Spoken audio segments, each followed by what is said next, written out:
तर वाल्मिक कराडला आज न्यायालयात हजर केलं जाणार आहे। सध्याची ही थेट दृश्य पाहतोय। त्याला न्यायालयात हजर करण्यासाठी आता पोलीस त्याला घेऊन निघालेले आहे आणि ही सध्याची थेट दृश्य आहे। आज वाल्मिक कराडला केज सत्र न्यायालयात हजर केलं जाणार आहे। थोड्याच वेळात केज न्यायालयात त्याला हजर केलं जाईल आणि सध्या याच प्रकरणी मस्साजोगमध्ये देखील तणावाची स्थिती आहे, त्यामुळे प्रशासन देखील सतर्क झालंय। सकाळी 11 वाजता कराडला कोर्टात हजर केलं जाणार आहे। आज वाल्मिक कराडला केज सत्र न्यायालयात हजर केलं जाणार आहे आणि पोलिसांकडून पुरेपूर खबरदारी घेतली जाते।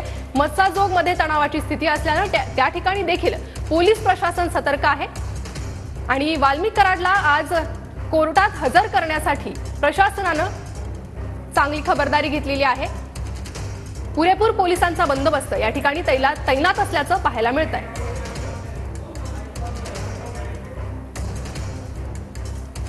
महेंद्र मुदोळकर आमचे प्रतिनिधी आमच्या सोबत आहेत। थेट जाऊयात महेंद्र यांच्याकडे। महेंद्र, पुरेपूर खबरदारी घेतली जाते, कराडला केस कोर्टामध्ये आज हजर केलं जाणार आहे।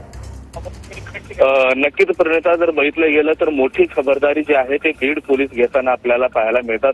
वाल्मिक कराड यांच्या सीआयडी कोठडी जी आहे ती संपलेली आहे आणि थोड्याच वेळामध्ये आता त्यांना कोर्टात जे आहे ते हजर करण्यात येणार आहे। त्यापूर्वी जर बघितलं तर बीडमध्ये सर्वात मोठा जो पोलीस बंदोबस्त आहे या ठिकाणी लावण्यात आलेला आहे। बीड शहर पोलीस स्टेशनच्या आतमध्ये सीआयडीचं कोठडी आहे, सीआयडीचं लॉकअप आहे आणि या लॉकअप मधून आताच वाल्मिक कराड यांना जे आहे ते बाहेर काढण्यात आलेलं होतं। मात्र काही कारणास्तव पुन्हा एकदा वाल्मिक कराड यांना आतमध्ये घेऊन गेलेला आहे। त्यांची जी प्रोसेस आहे ते पूर्ण पोलीस सध्या करताना पाहायला मिळतात।